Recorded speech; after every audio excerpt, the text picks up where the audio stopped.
वादे खूब दिखे, आगे की राह भी दिखी, लेकिन सबसे ज्यादा हावी रही आज दोस्ती, और इसीलिए हम इसे केमिस्ट्री कह रहे हैं। इन तस्वीरों के साथ अब 6:30 में हम शुरुआत करते हैं। ये देखिए, चाय पर चर्चा, जिसका जिक्र भी किया और कहा कि व्हाइट हाउस में भी चाय पर चर्चा ज्यादा होनी चाहिए। ये अंदाजे बयां जो है दो ऐसी शख्सियतों का, जो एक सबसे बड़ा लोकतंत्र और एक सबसे पुराने लोकतंत्र के मुखिया जब बैठे थे, चाय पर चर्चा कर रहे थे, एक अलग अंदाज दिख रहा था, और उसका जिक्र बाद में प्रेस कॉन्फ्रेंस में भी किया राष्ट्रपति ओबामा ने। इससे अंदाजा लगाया जा सकता है कि इस केमिस्ट्री का इजहार भी करना दोनों उतना ही महत्वपूर्ण समझ रहे थे कि न सिर्फ दो शख्सियतों का ये मिलन हो, उनकी दोस्ती, उनकी केमिस्ट्री दिखे, बल्कि इसी केमिस्ट्री पर सवार होकर दोनों देश भी आगे बढ़ सके। ये अब सबसे महत्वपूर्ण होगा। तो चाय सर्व करते हुए नरेंद्र मोदी जी, लेकिन उससे पहले हम आपको सुनाते हैं, सलमान खुर्शीद साहब ने अपनी प्रतिक्रिया दी है, और इस वक्त हम आपको सीधे लिए चलते हैं। प्रेस कॉन्फ्रेंस की जा रही है एमईए की तरफ से। अकबरुद्दीन साहब क्या कह रहे हैं, सुनिए। This evening on what has been a very long day for all of you. There's still some events to go, but it's been a day of intense diplomatic engagement as far as India's diplomatic engagement with the US is concerned. So what we've done is we've got all the people involved in this interaction over the last 4 months here to try and place this in perspective for all of you. I have here with me Foreign Secretary Sujata Singh. On her right is Ambassador Jaishankar, and on his right is Mr. Vinay Quatra, who is Joint Secretary Americas and the points person in the Ministry of External Affairs dealing with the United States. On my left is Mr. Amandeep Singh, who handles our disarmament and international security affairs, and I'm certain several of you may have questions for him. So we've requested him to be here too. What we will do is, I'll request Foreign Secretary to make some opening remarks, following which the floor will be open for any questions you have. So with those initial remarks, I'll request Foreign Secretary to make her opening remarks, and I'll come back for the interactive element thereafter. Foreign Secretary. Thank you, Akbar.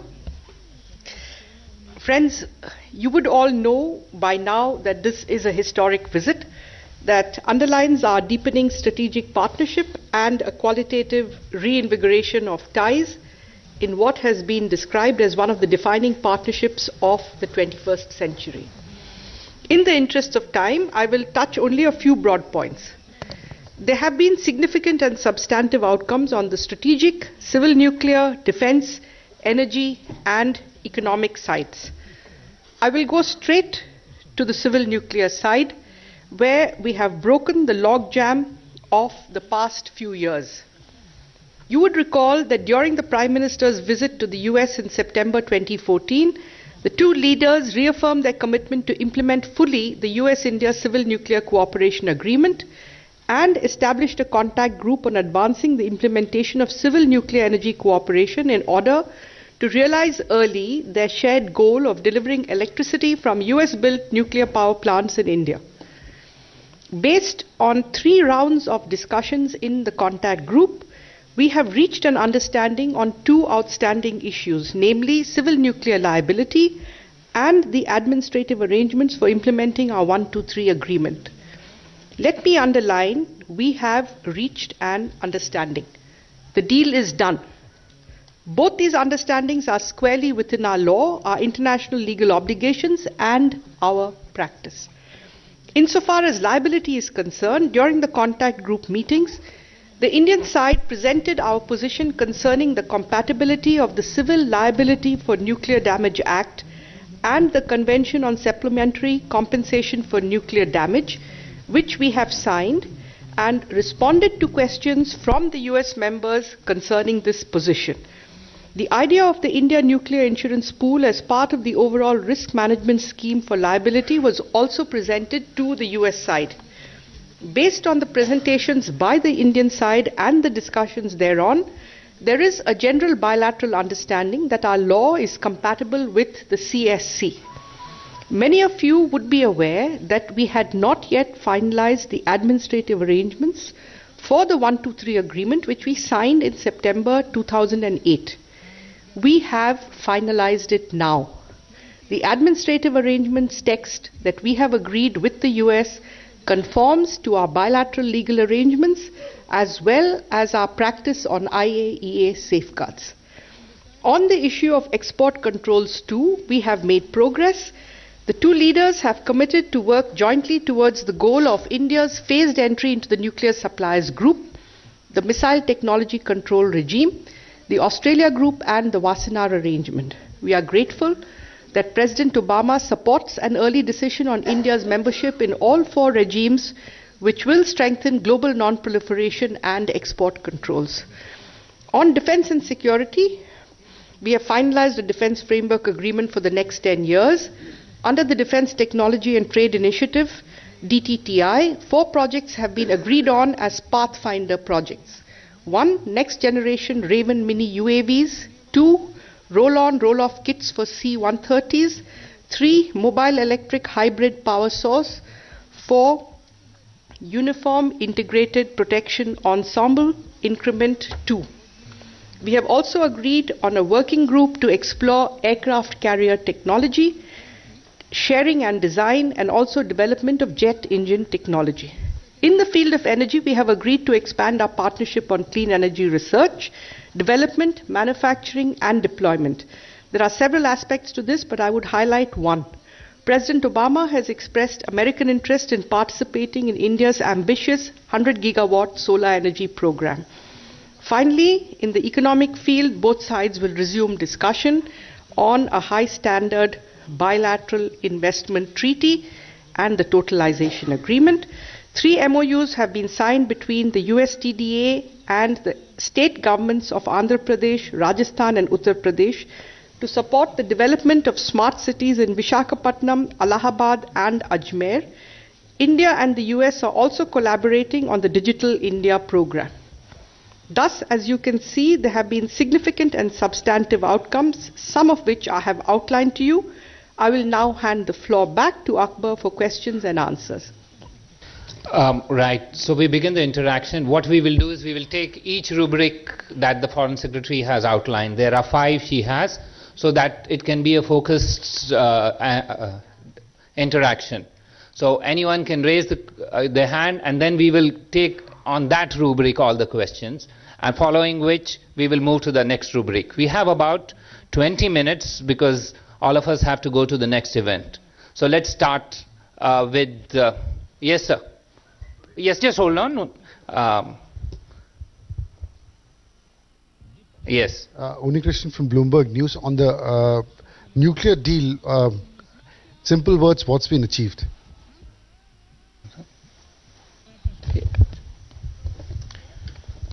In simple words, what's been achieved on the nuclear deal? Yes. Amandi. The answer is very simple. As the Foreign Secretary said, we have a deal. We have reached an understanding on civil nuclear liability and finalized the text of the administrative arrangements to implement the 123 agreement. Yes, sir. On civil nuclear. Nidhi, let's finish all those and then we'll go to. Ma'am, what are the assurances that were given on the liability front, particularly the American concerns on Section 46? And also, is there any kind of memorandum that the Attorney General would have to give to the Americans, because it's something that the White House briefing has just indicated? Not just Section 46, but Section 17 of the law has been discussed with the US side in the contact group. And the presentations we've given to the US side clarify and underline that these 2 sections are in conformity with the CSC. Now, you mentioned about the memorandum. That is work in progress. Mr. Venkat Narayan? I want to know if the Americans have accepted the same kind of arrangement we have with the French and the Canadians. Thanks. There is no administrative arrangement that we require with France. We have an administrative arrangement with Canada, and that has been the template for finalizing our administrative arrangement with the US. Dr. Akhilesh Suman?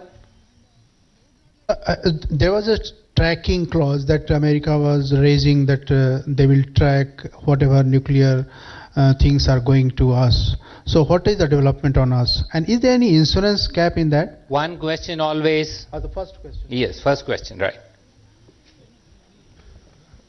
The text we have agreed with the US conforms to our bilateral legal agreements with the US, which are two: the 123 agreement and the arrangements and procedures on reprocessing. The text also conforms to India's practice of IEA safeguards, so that is the current practice of safeguards in India. Manish?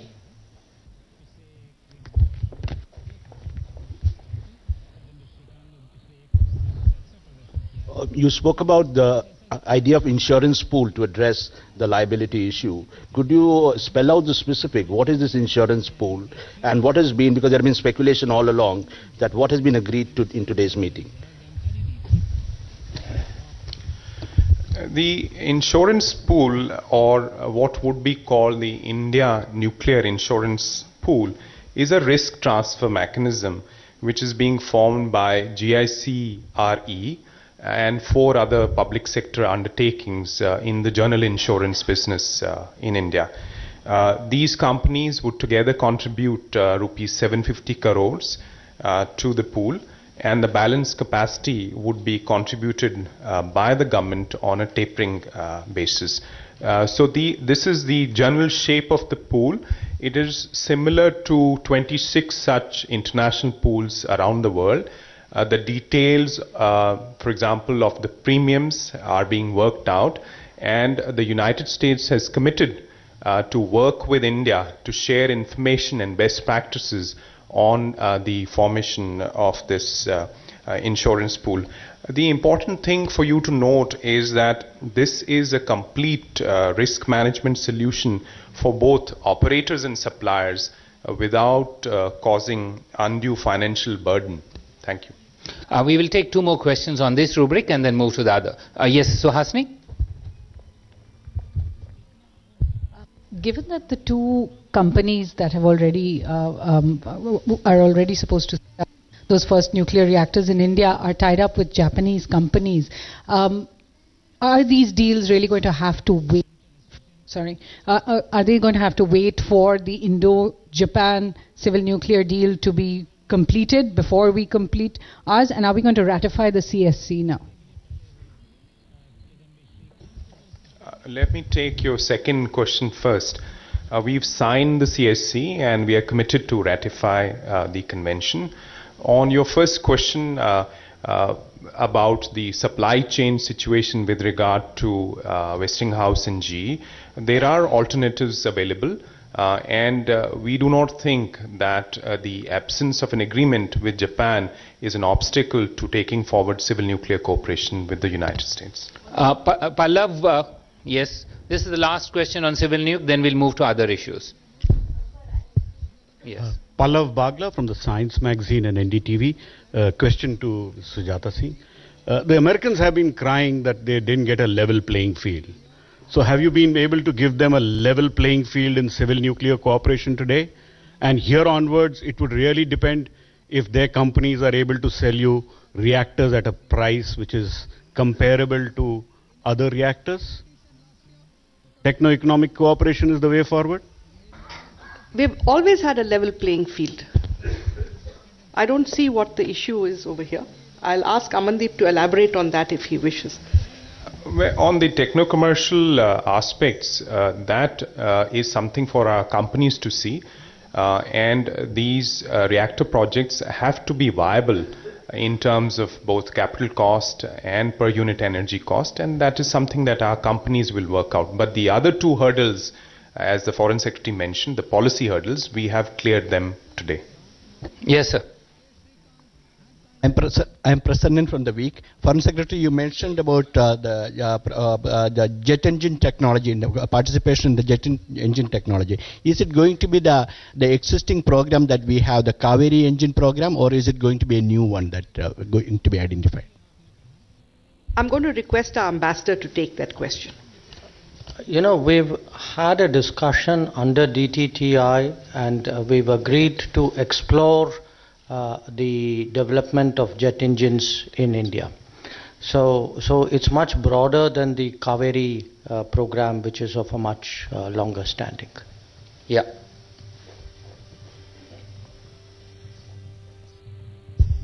As you have identified 4 defense projects, can you tell us what would be the arrangement for these development and production?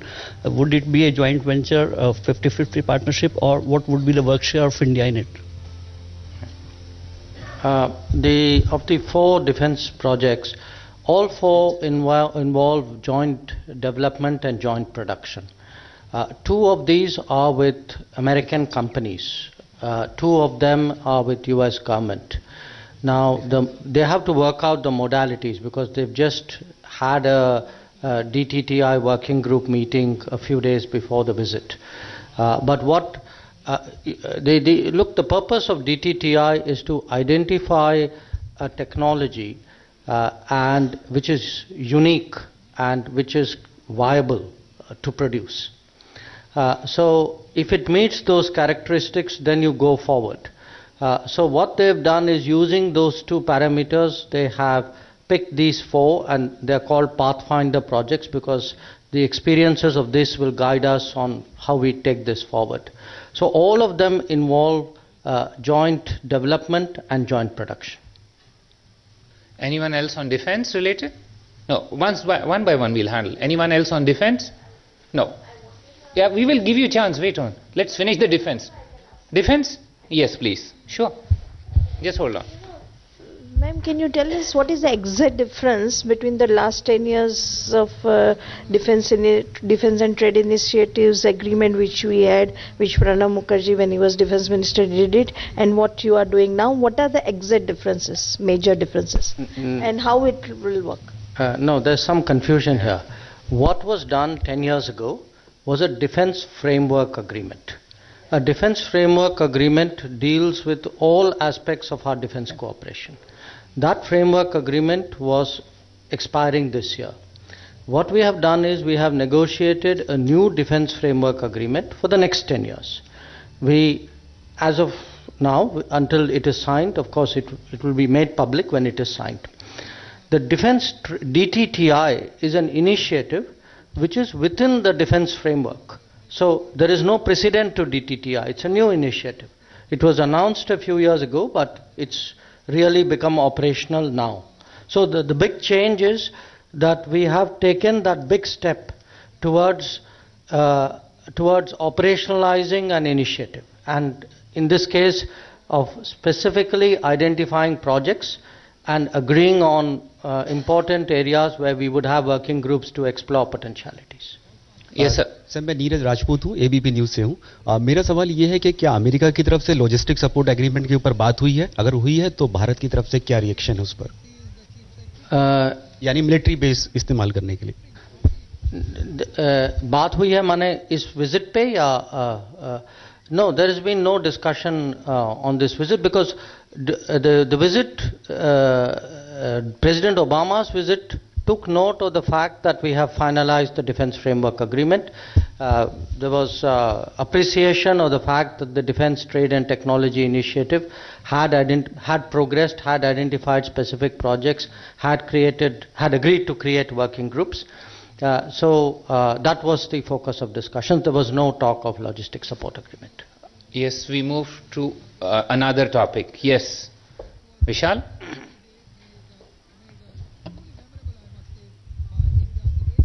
Sir, we saw the rapport between the leaders today. So did the breakthrough happen because of the Chai Pe Charcha? I mean, my point is, how much of a role did the political leadership play in crossing this impasse? I'd say the political leadership played a key role. I think it was under very specific political direction that we set out to find a solution to the concerns that were expressed, and this is why we have arrived and made progress at all the substantive outcomes that you see. There was a clear intention to reinvigorate the relationship and take it forward. Yes, sir. जी, मेरा सवाल foreign secretary से है। Madam, ये जो पूरी बातचीत हुई है, टेररिज्म को लेकर के कोई स्पेसिफिक बातचीत हुई है, खासतौर पे पाकिस्तान के परिप्रेक्ष्य में? चूंकि अभी कुछ दिन पहले ये बात आई थी कि चेतावनी दी है पाकिस्तान को, अमेरिका की ओर चेतावनी दी गई है, तो क्या कोई स्पेसिफिक बात हुई है, कोई एक अरेंजमेंट डिस्कस किया गया है जमातुद दावा के सिलसिले में, या कोई और स्पेसिफिक चीज आप बता सकें? You know, as one of our most important strategic partners, we always discuss the entire range of issues of concern. And I can confirm to you that the issue of terrorism was very much discussed and was addressed at some length by both the leaders. Rahman? Ma'am, America से पहले कितने देशों के साथ hotline पे संपर्क है अभी?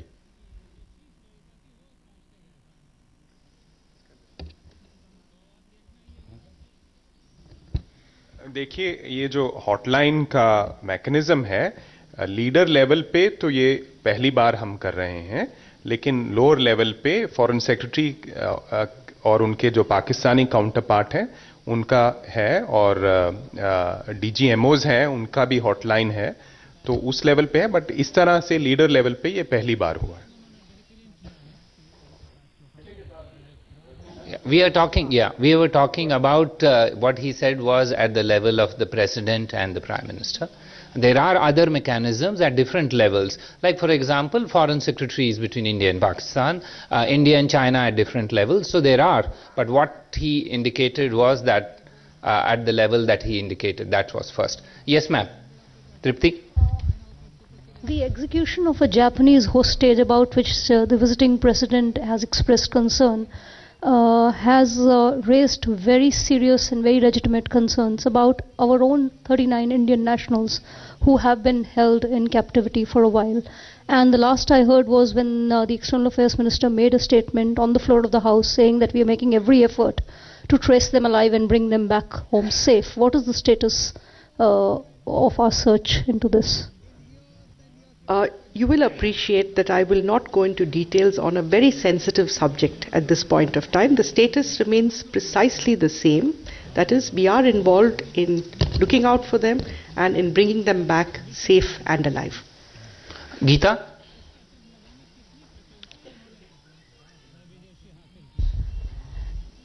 Ma'am, this is regarding terror. We heard the President and the Prime Minister speak about security cooperation, but in terms of Pakistan and terror, safe havens in Pakistan, was that really discussed? No mention of Pakistan in the statements made by the two leaders. You will find in the joint press conference of the two leaders that there has been a very specific reference to terrorism. And then I would also direct your attention to the joint statement, which you probably haven't seen till now, which lists out in great detail the various terror groups. Hello ma'am, my question is for you. I'm Suchetna from ET Now. Were there any discussions on the visa curbs and also the... तो chemistry का जिक्र हो रहा था और इस press conference के जरिए भी उसकी चर्चा आगे बढ़ती है, क्योंकि हॉटलाइन पर राष्ट्रपति और प्रधानमंत्री के स्तर पर सिर्फ इस तरह की हम बातचीत देख रहे हैं। ये जानकारी दी गई है MEA की तरफ से।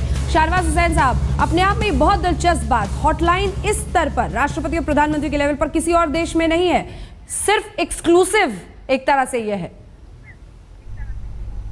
मैंने आपसे पहली लाइन में अंजना जी ये कहा था ना कि बात निकली है तो दूर तलक जाएगी।